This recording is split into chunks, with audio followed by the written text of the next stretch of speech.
What if burnout wasn't a problem to fix, but a signal guiding you toward deeper alignment with life? The Practice Podcast invites you to explore how aligning with your energy can transform your connection to yourself, your relationships, and your work. Through real stories, data-driven insights, and life-centered tools, each episode helps you tune into your body's signals and create life-affirming change from the inside out. Welcome to the Practice Podcast. Hello and welcome to the Practice Podcast. Today we are highlighting a member of the practice. Her name is Stacey Rogers, and I am so grateful that she has been accommodating and willing and excited to take the time to dive into a conversation around all things energetic literacy. So welcome, Stacey. Thank you for being here. Thank you so much for inviting me and having me, Jessica. I've been really taken with how you show up in our collective space. You have like a beautiful combination of strength, intelligence, and you're wise. I feel the work that you have done on yourself, and it has prepared you to, it feels like, absorb energetic literacy in a way that's accelerated. So how I would like for us to begin is getting to know you a little bit and perhaps maybe what the practices were, the experiences were that prepped you for what we call the practice. Wow. I feel like it's so many things. I bet. It's just, I'll kind of keep it, truncated just to the last, I'm going to call it 1 year, just because I think that that's really where a majority of the work has taken place. I think being in touch with my physical body, my emotional and my mental body has always been something I've been curious about. It definitely started in a yoga practice and then kind of advanced when I did and got deeper into meditation practice a little over a year ago, and just became much more curious and realizing when I slowed down and paid attention to how my physical body was reacting in highly stressful situations, specifically my job and my role, because I'm a vice president of human resources. And I was previously in a large organization, 850 people, around 14 different locations, doing acquisitions, 2 acquisitions a year. We were on the verge of private equity right around this time last year, and just trying to figure out how to get through all of that. And I'm a mom of 2 amazing boys. I'm a wife. I am a sister. I am a daughter. And, I'm a granddaughter, and playing all of those roles. And even though things were speeding up around me, I found myself working really hard to slow down, to pay attention more than I ever had. And I think some of the yoga and some of the meditation brought me to that. Also, I had gotten into using a biometric ring a little over a year and a half prior to that. So I was getting more curious. Like, my numbers were starting to tell a story, and it measures HRV, body temperature, all the things, stress throughout the day, your sleep. And I was just more curiosity, more things were kind of just starting to give me more information to then apply it in a way that helped me navigate the world that I was living in, which felt at times crazy and out of control, which I think most of us can relate to. So I did all of those things. And later, I also then discovered that I was no longer aligned personally with the work that I was doing at an organization I had been at for 17 years. So that just took me to the most vulnerable place I think I've ever let myself go as I went through that process of being vulnerable, asking myself the question, what do I want to be now that I don't have that, kind of foundation that I've had for 17 years?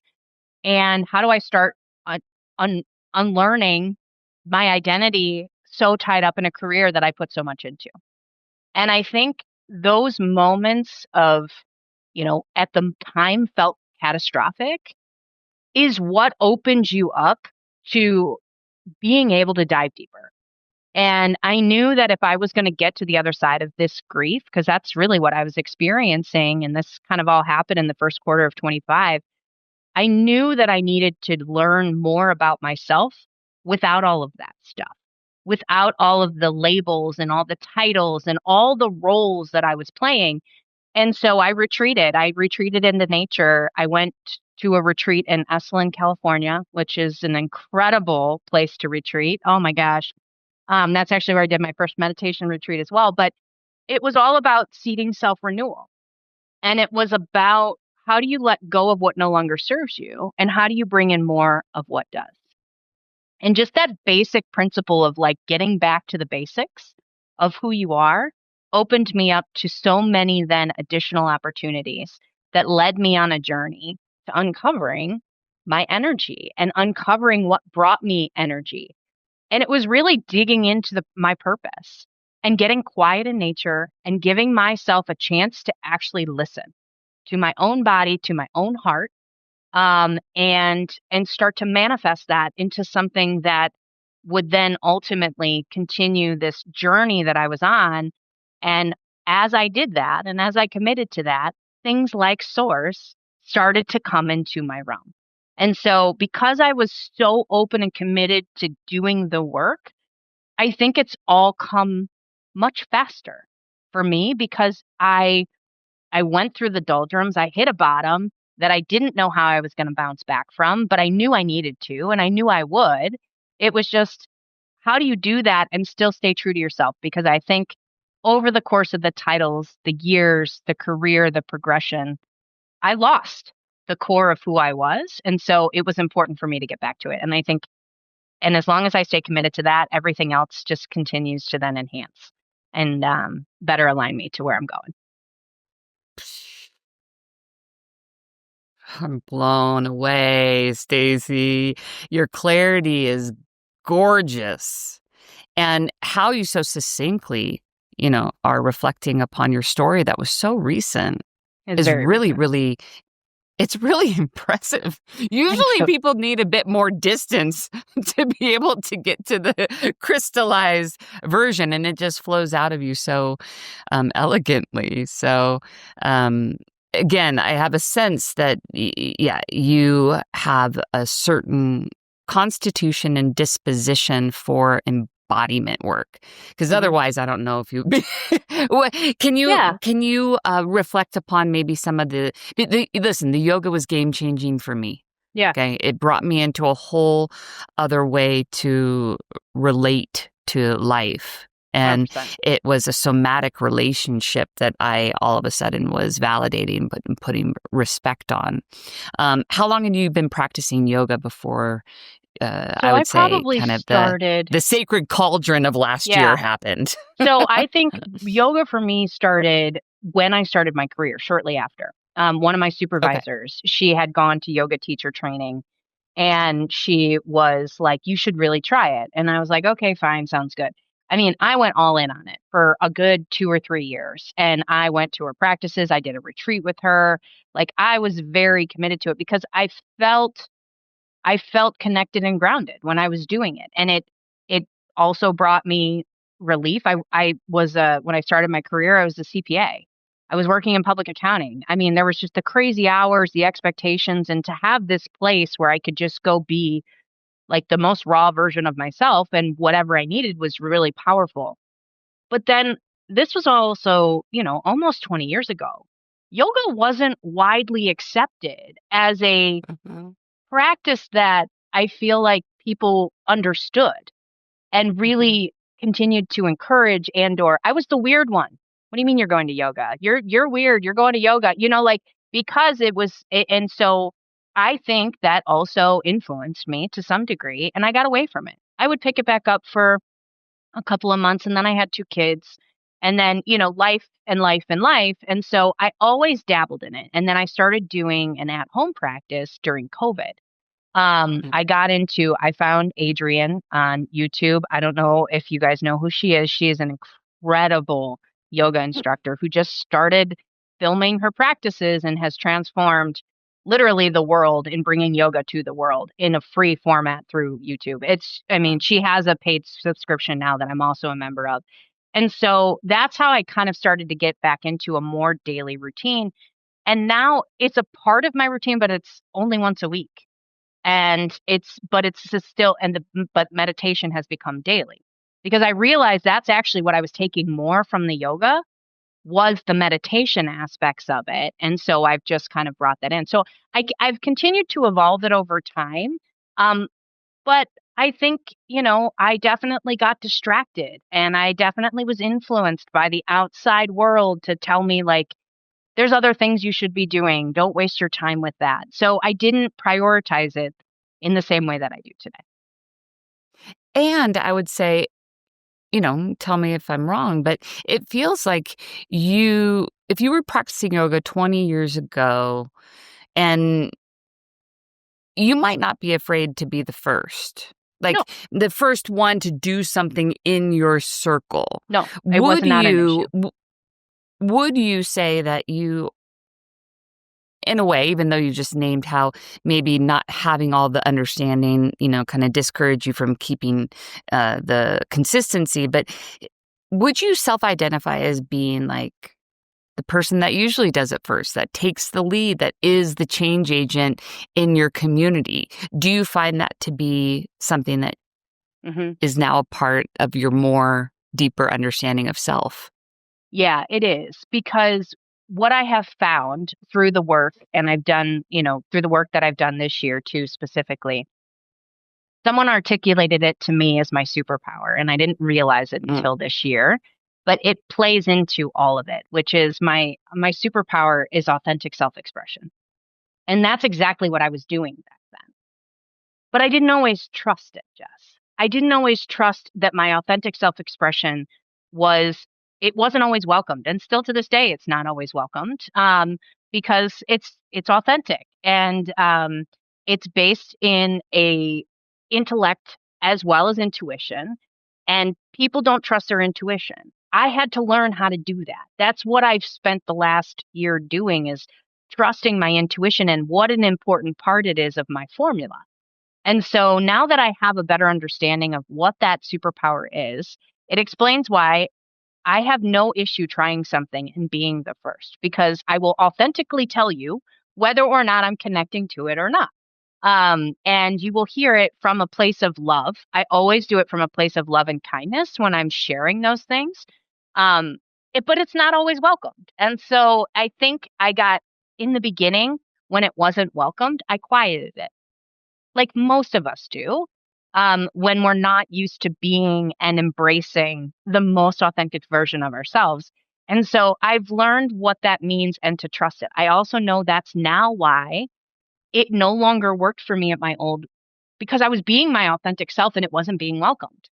Um, and so now that I've learned to trust that, and now that I know what it's like to channel it and keep it um, more energetically available to me, it's more available to my circles, my people. And I've not lost, but I've definitely grown apart from friendships where it's not welcomed. mm. And that's okay. And I'm coming to terms with that. Like, this is me. I'm doing it from a place of love, kindness, and authenticity. And if that isn't and doesn't work for you, that's okay. And I can make peace with it. Where before I would judge myself for it. So then share with me how Source supports you in that fundamental understanding of yourself. Yeah, so what it does is two things because the power of partnering and engaging both the left and the right brain, it has been just a visual for me that I'm like, oh yeah, like don't forget because I'm naturally analytical. I was a CPA Uh-huh. and I did that for 10 years. Uh-huh. That's what I went to school for. I actually really enjoy numbers. I was my church treasurer. I mean, I've done all the financial things.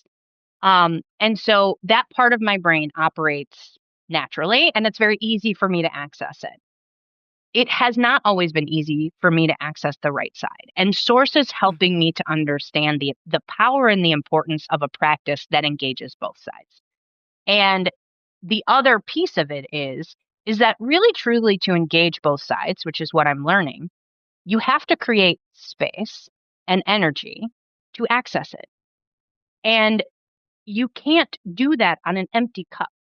I know that where I was a year ago, I was empty. That's why I couldn't access this. That's why I wasn't trusting my intuition. That's why I felt like I was fighting an uphill battle. And rather than like just letting things happen and flow the way that they were intended to, I fought against it. I was constantly fighting against it because I didn't have an awareness. I was only engaging the analytical brain. In my heart of hearts, the reason I was upset, the reason I was struggling is because I wasn't listening to my heart. My heart was telling me, these are out of alignment and it's time. It's time for you to take that next step. And so sources allowed me to better understand it and how to engage it more often and manage it in a way that helps me serve me better. Because ultimately, if I do that, I'm then better able to serve the people around me, my family. I play a better mom, a better wife, a better friend. If I'm really honoring and cherishing my own energy first. And I knew that analytically, but how do you do it and how do you partner and bring those both sides of your brain so you can do that? That is what Source has allowed me to do better and consistently. So beautiful. So gratifying. Good. Can It's you deserved. share thank you. Can you share with me how we use phrases like empty cup. We use Mhm. phrases, like being far away from yourself, not living authentically. Can you take yourself back to last year and name how it was showing up in the realm of sensation? Mm. Because I think it's a part of the art of energetic literacy. And for anybody that's brand new to what we do, energetic literacy is the ability to understand with your whole brain, understand, manage, and renew your energy Mhm. using both your logic and your visceral intelligence, which is representative of your left brain, which is your logic, and your right brain, which is your energetic. It's very important that if you want to feel whole and you want to feel alive and you want to unlock those high levels of performance, that you are not silencing or siloing the information coming from your right brain. However, we have been taught to do so. Yeah. So we Absolutely. have been systematically taught to unsee the visceral, intuitive, energetic information as not valid or important. And that has resulted in things like the human energy crisis.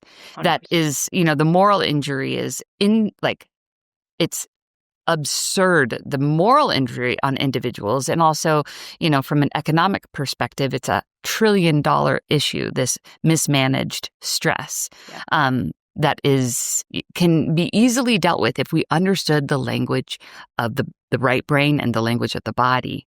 So that's why I slow it down, Mhm. Stacey. And I want to know sensorially, what did you not accessing your right brain, how did that imprint upon your system in sensation?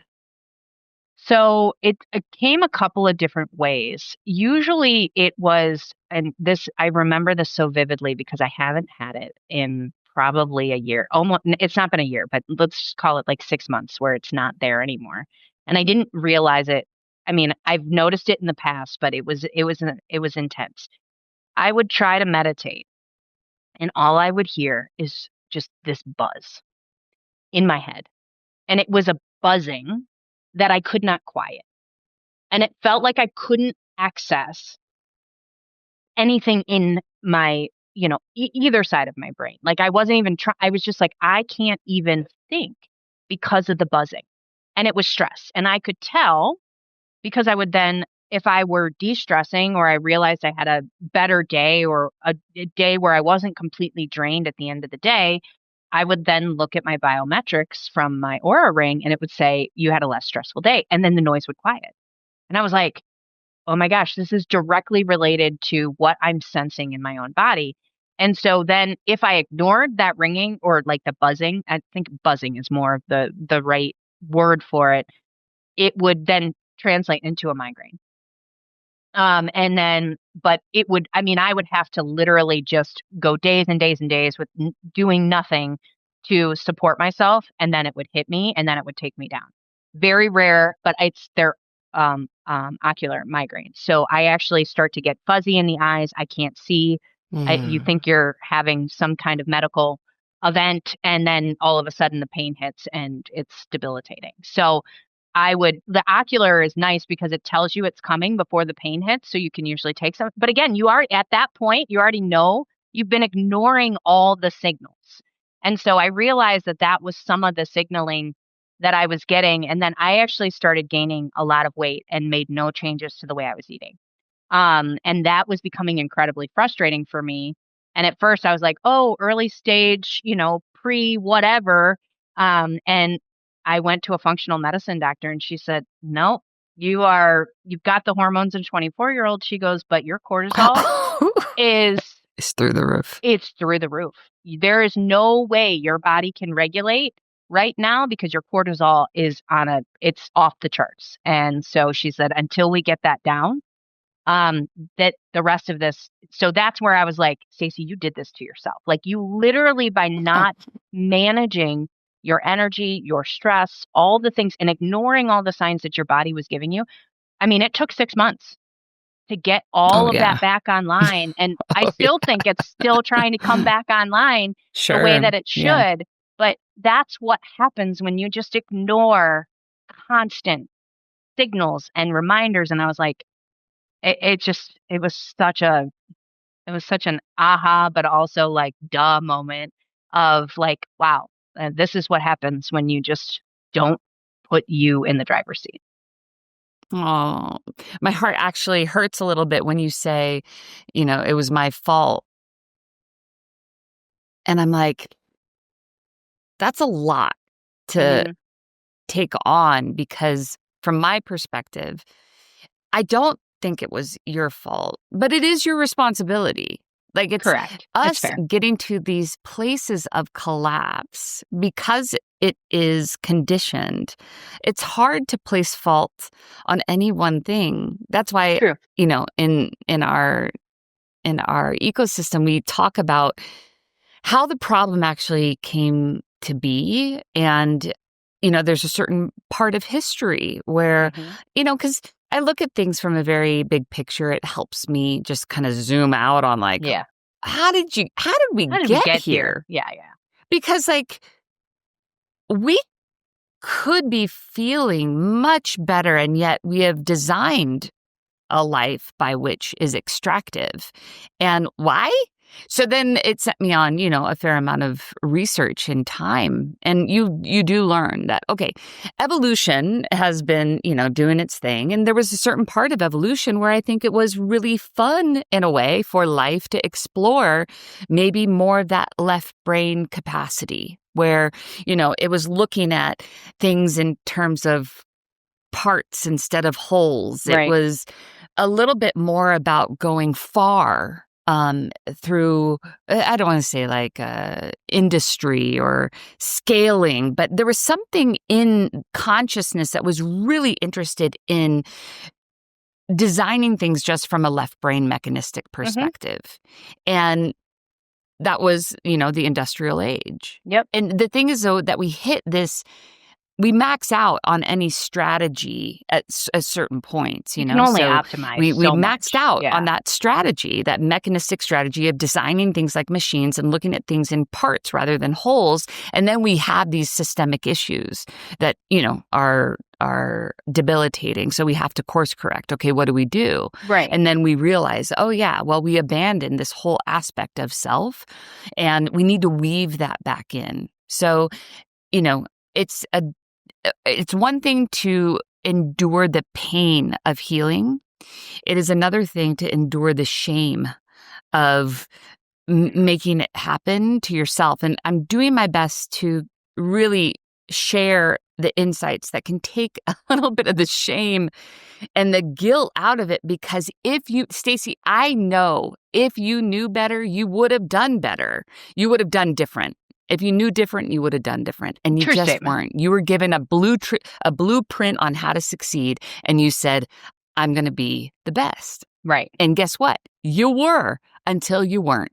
Yeah, exactly. Because you are not a machine, you are a living, breathing system. And I think what's so beautiful about your story, you started off with the acknowledgement that you found yourself in nature, that the pivot happened where you just put yourself on a piece of, in my opinion, sacred land, which was Esalen, which is where I went to every month when I lived in San Francisco and I was going through my dark night.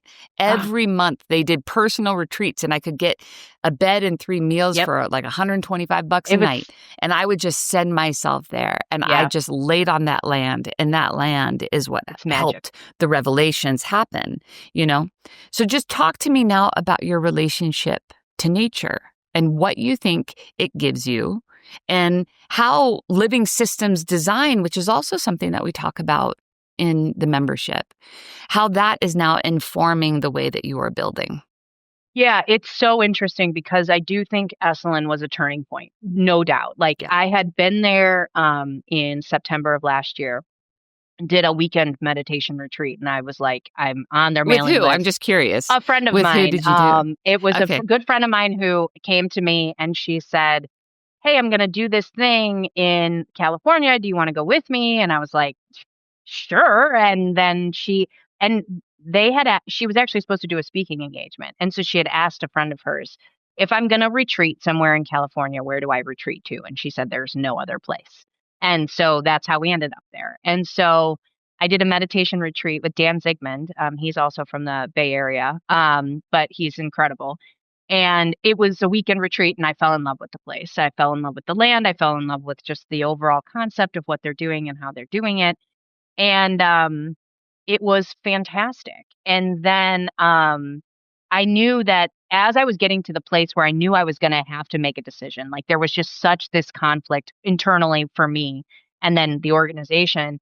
And I had booked this retreat and I was like, the only place I want to go is back to Esalen. Like if I'm going to find myself, that's where I'm going. And I had booked it. And then I made the decision before I left that I was leaving my organization. And so that in and of itself was like a commitment to getting, and then the coolest part of it, Jess, was I was doing this retreat. We were letting go of things and bringing things in, and we were working through all of that. And we did the like welcoming in what we wanted to receive during the blood moon this past in the spring. Oh my gosh.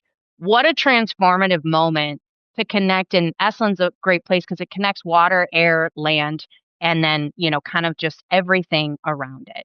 And so it was just such a powerful thing. I was like, I always feel different in nature. I always feel more grounded and connected to myself when I'm here. Why am I not doing that? We bought a camper after we got back from the family. We've been camping all summer.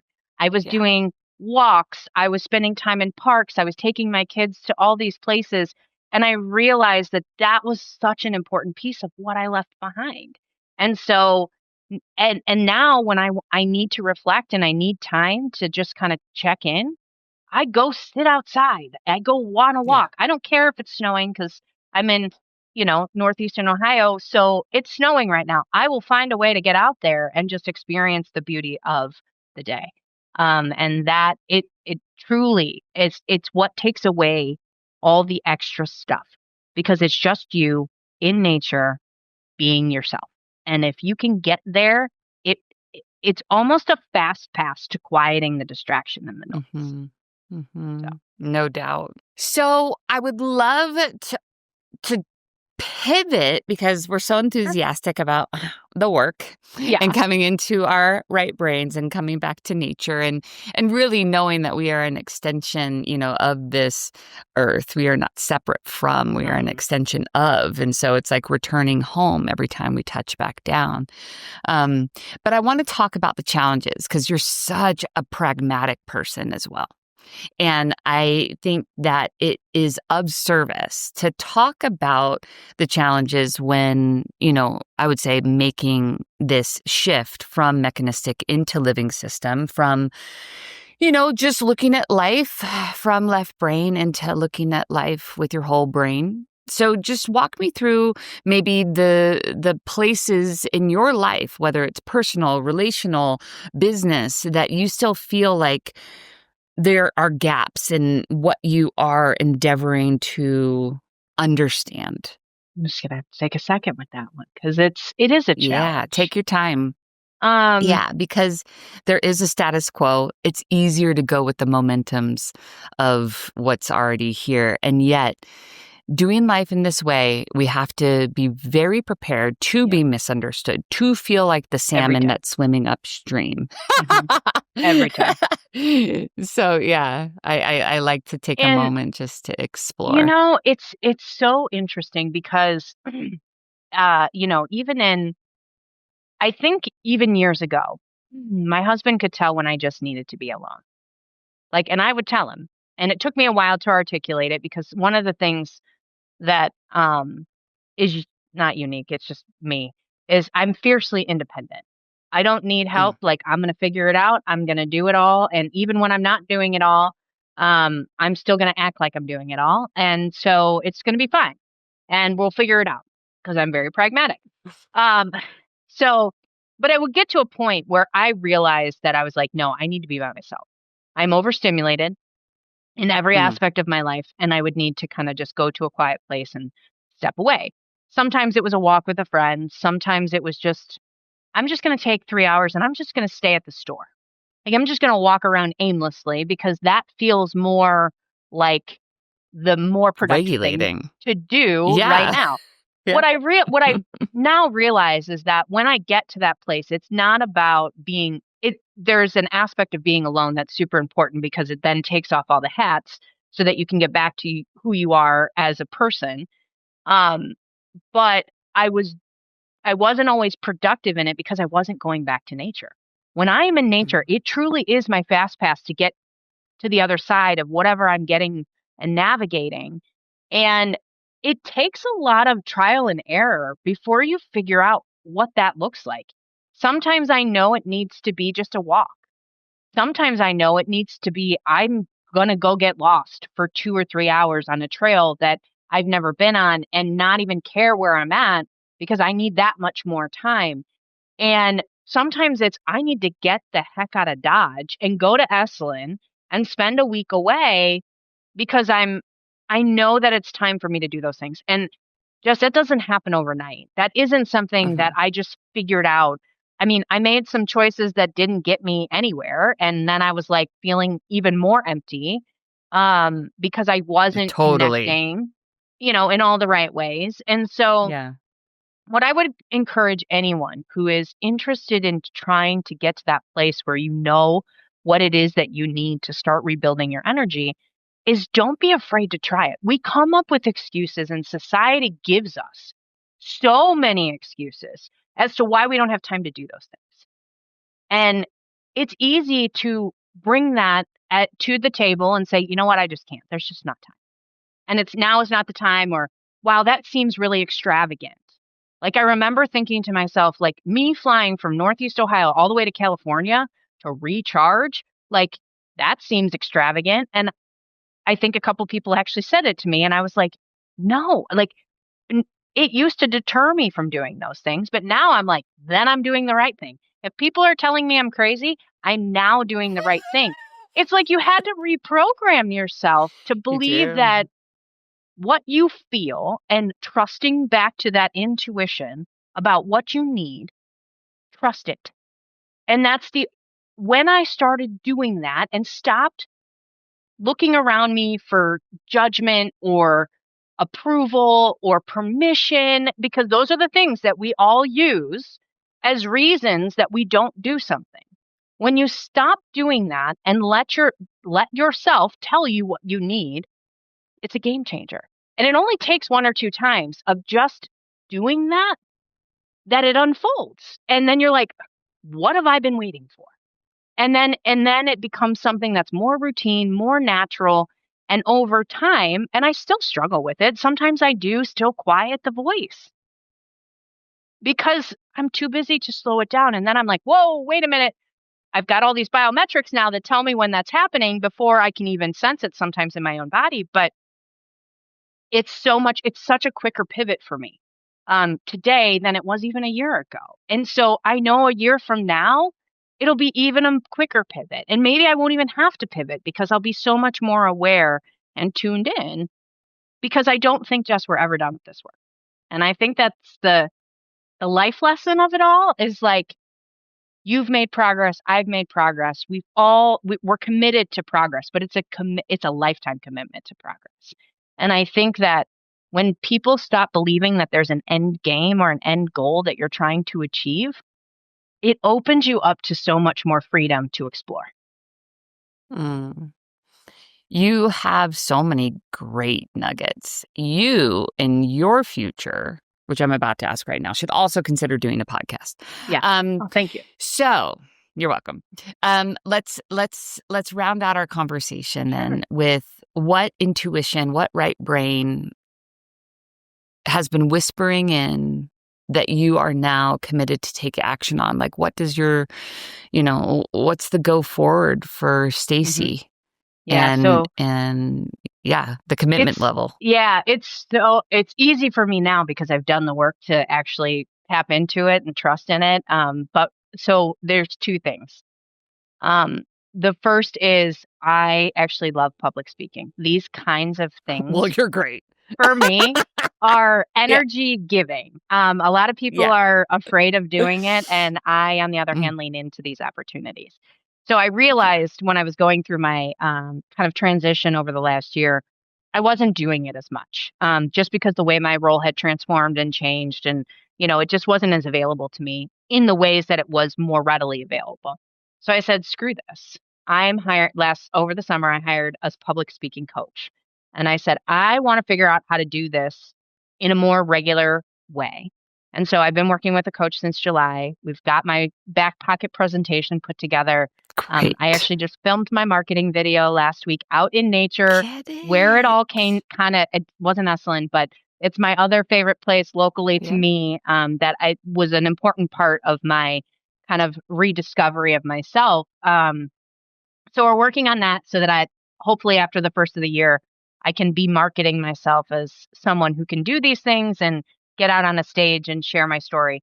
So that's one. No and then doubt. the other one was getting into coaching more formally. I mean, I do it every day as a part of who I am. It's just a natural thing for me. But I did take an introduction to coaching also over the summer while I was off. And how these two things, when put together, this is what to me is leaning more into my purpose. And I truly believe that my purpose is to live the best version of my own life so that I can help others live theirs. And so by bringing both coaching and public speaking together in a way, and consulting, because I do love to consult as well, because I have a lot of business experience that I think can be helpful to cultures and leaders and all of those types of things. So I've laid all of this groundwork to try to kind of manifest what it is that I'm going to do next. I mean, I am currently in, a vice president of human resources role in an organization, because there's obviously some responsibilities that you still have to just do while you're building everything else. But as I've been building it, literally just things have been just landing in my lap and on my plate that I was just like, okay, let's go. And so I'm excited to see how it keeps unfolding, but it has definitely recommitting to my purpose and what I'm here to do has opened up and pushed me back closer to who I'm truly, I think, meant to be. Well, I'll just speak very candidly. You have brought an energy, a fortification to our membership. You, again, your strength, your intelligence, your wisdom is very attractive. It's like moth to a flame. It's very evident. I love the track that you're on. We'll figure out a way to weave you into what we're doing more as well, It's because so fun. there is a lot more coming from our end on certifications and just really empowering people dedicated to energetic literacy to build a very financially healthy life doing very, very meaningful work. Yeah. So I appreciate everything that you're bringing. I appreciate who you are. I'm so grateful you found your way to us. And thank you for taking the time today to share your story. Absolutely. And thank you, Jess, for welcoming me in and helping me to kind of see it. You lay it out in such a way that I think it is very digestible. So it can be something that you ingest fully, or you can take little bits and pieces. And I've watched people do that in different capacities. And it's powerful work because everybody needs it. This is not something for the faint of heart, but it is for everyone. And you have Mhm. to be ready and you have to be willing to commit to yourself in a way that maybe you've never been willing to do before. And I think the power of doing that Woo! is just incredible.